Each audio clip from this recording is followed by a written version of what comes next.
Hi there, this is Erica Merrill, and I am the founder of Perfect Legal Video. And I am very excited to have with us today Attorney Nicole Reeves Lavallee. She owns a family law and real estate firm out of Worcester, and she comes to us almost every Friday with some very exciting information that has to do with those types of law. And she just saves people lots of time, money, and frustration with the information.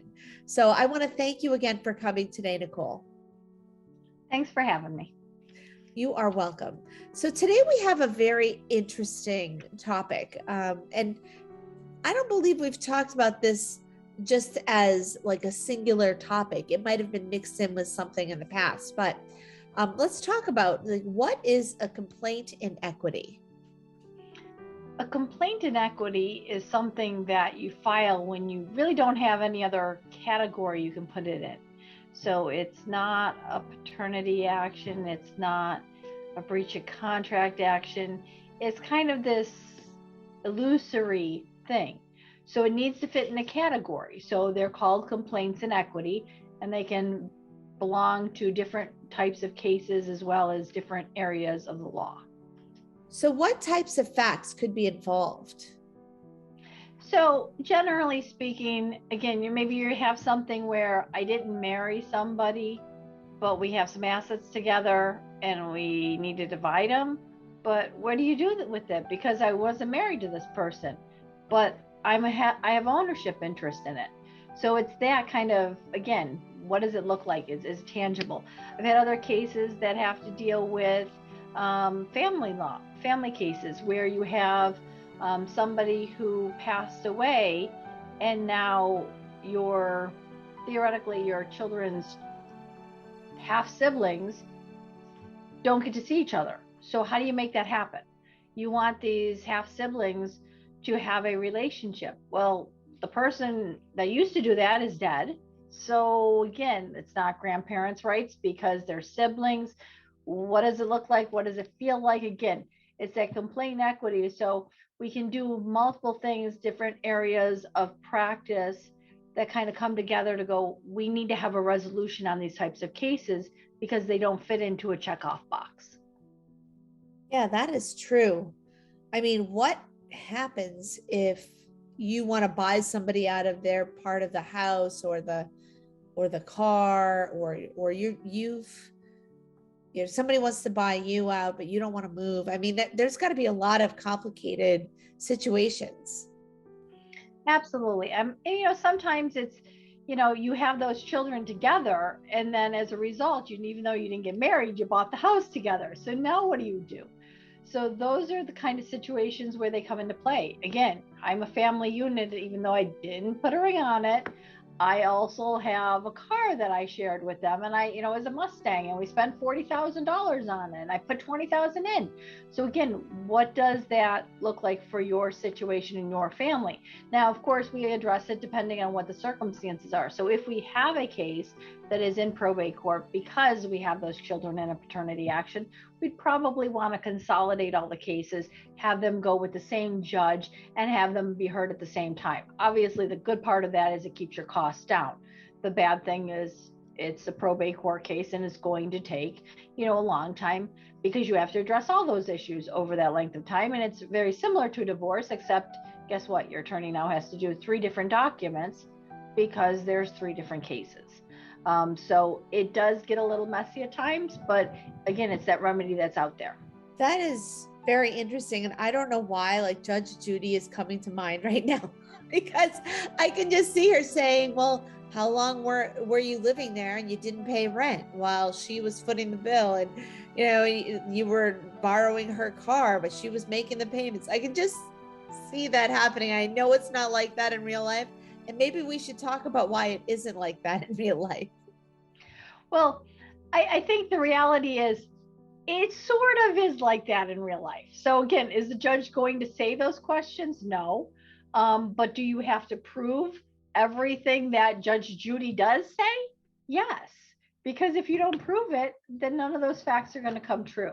So it's definitely something that you're going to be able to, figure out, and you have to show the judge exactly why that's applicable and what evidence you do have.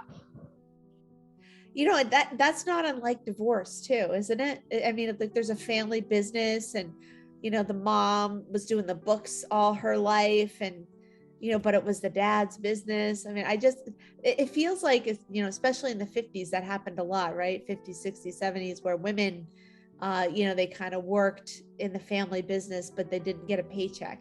I mean, I could see those types of arguments improving how much somebody did do for work. And then if they actually part ways, all that money might have to be paid out in the settlements. I think that's a great example. The only thing I would say is it doesn't matter if it's a wife. It matters if it's a girlfriend. So a wife is going to go through the divorce process. A girlfriend who did all the books is going to have a remedy going, wait a minute, either one, you owe me wages, or two, you need me to give me some kind of complaint equity because I own a portion of this business. So again, we're going to kind of look at, see what that means, but definitely a good point. Just have to have the wrong person listed. Hey, it doesn't have to be a girlfriend then. It could be a brother or a sister or even a friend. I mean, that the fact of the matter is somebody was doing work and not getting paid, and now they've split up, and the partnership needs to be split up fairly. Exactly. So when do you need to file in these sorts of cases? Well, the easy and obvious answer is when things break down. When you no longer can communicate with that person, when one of you is saying it's mine, it's mine, it's mine, and sometimes it's mine, it's mine, it's mine, it's because, yeah, the house is in my name. It's in my name only. It's not in your name. You don't have any rights to it. And that's usually how it comes into play because, again, if my name was on the house, we'd be doing a petition to partition. My name isn't on the house, but I have an interest because I put down $20,000 as a deposit, and I'm the only one that's been paying the mortgage, and I pay all the utilities, and I made renovations on this, and it was my money. That's when it's going to come into play. So again, it's when you don't have this ownership, if you will, but you have an ownership interest. So is it a family court that you would go to, or which court do you go to? You could go to family court. Again, if you're going to have cases that are going to be with children and we're going to want to consolidate them, then obviously you want to go to probate court because you don't want to have to go up and down the stairs in different courthouses and stuff of that nature. If you do not have any children, then you have the choice, depending on the type of issues involved. But obviously, again, if it's that house or that vehicle, you could also go to Superior Court and address it in Superior Court. So, wow, right up to Superior Court. Can you tell us, really, it sounds like it's a long process if you have to go through one or two courts to get your decisions made. Is it more complicated, and how long does it take? Well, each court's going to have their own tracking time period. Superior Court generally is going to be longer, which is why when I can, I avoid it. Superior Court cases generally are on a track of about 2 to 3 years.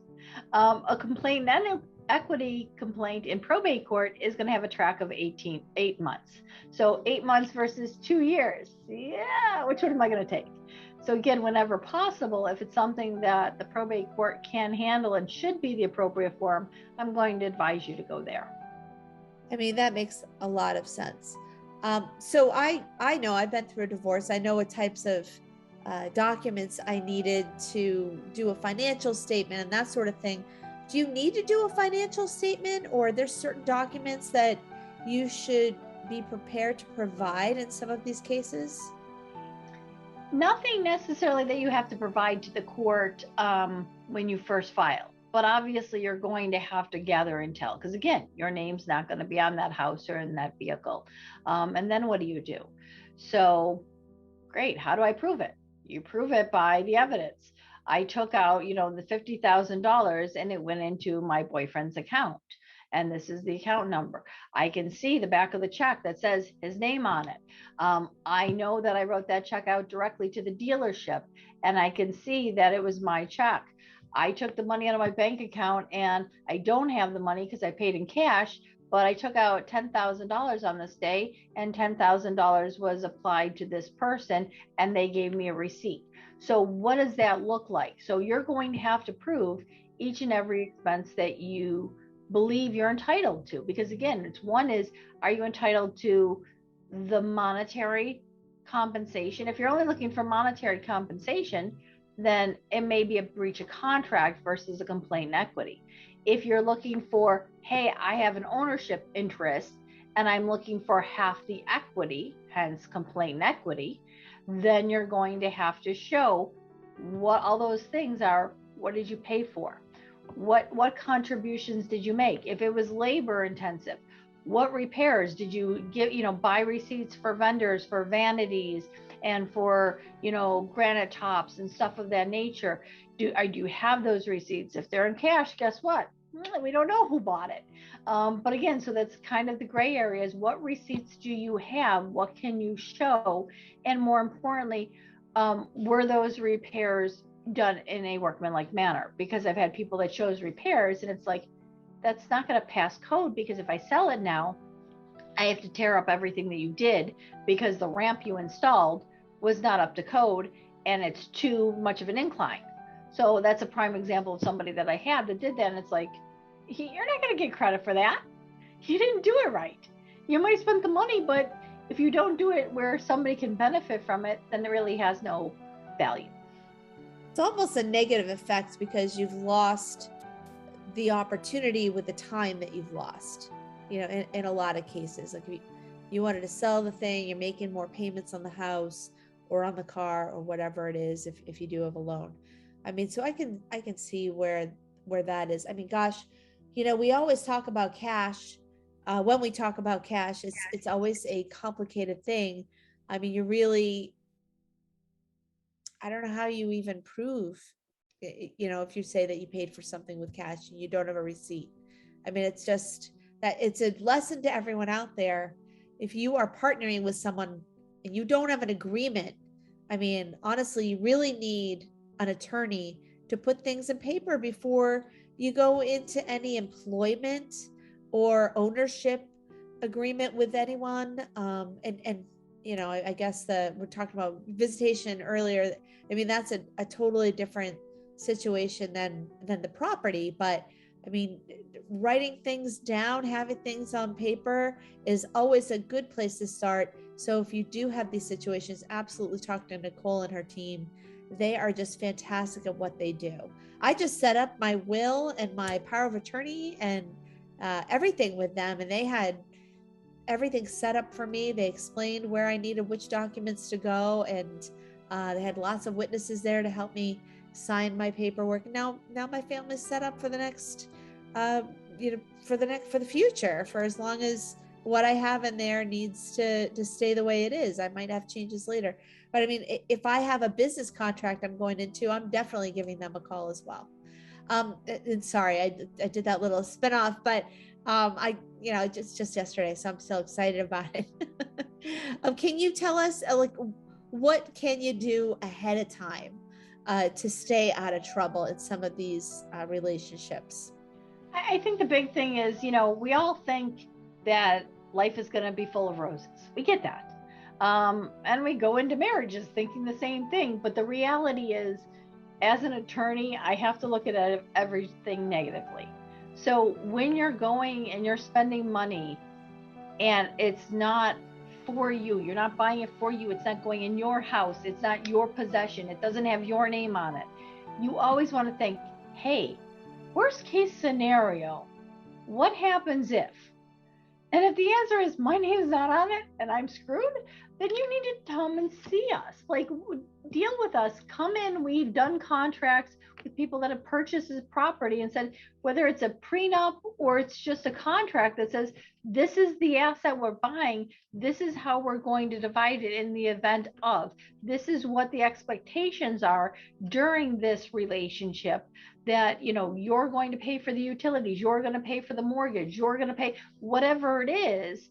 And then say, okay, in the event that we have to dissolve this relationship, you're going to get this amount and you're going to get this amount, or you're going to get this percentage. Because think about all the time and money you'll save. If God forbid something does go awry, you'll have that document, and now it's just a simple breach of contract. Here, Your Honor, here's the numbers. Here's my documents that supports it. There you go. And it's nice and easy versus, hey, I have a text message and the text message says, yeah, I'm going to put your name on the deed, or yeah, it's your house too. Well, don't we all say that? I mean, the reality is you're living with somebody or you're dating somebody. Yeah, it's our house. Okay, great. You said it. Guess what? Now you kind of set that expectation for everyone else going, they own it together. Well, guess what? You don't do that if you don't really mean it. And people say it all the time. I mean, I can't even tell you how many times people say, my girlfriend, my husband. Oh, when did you get married? Oh, we didn't get married. You kind of do a double take and you're like, oh, you mean your boyfriend? No, we've been together forever. We're not really married, but yeah, he's my husband. Okay, words matter to attorneys. Let me be clear about that. So it's, again, when that situation where you think everything's going to be roses, but again, it never is. So just plan ahead, because then if it is, and you do get married or everything does work out great, what have you lost? You've lost a little bit of money, but you've gained so much in knowledge and just relief of not having to go through all the rigmarole and try to prove something that you know you have an interest in. Well, yeah, I mean, it is funny you say that, because I got a puppy recently, but I told my boyfriend it would be his and mine, but I'm paying for everything. And I said, if we break up, it's my puppy. Like, but it's you want to do things with people, but you want to make sure that you're very clear. And since I'm paying all the bills, I assume I don't need to put anything in writing. Am I right?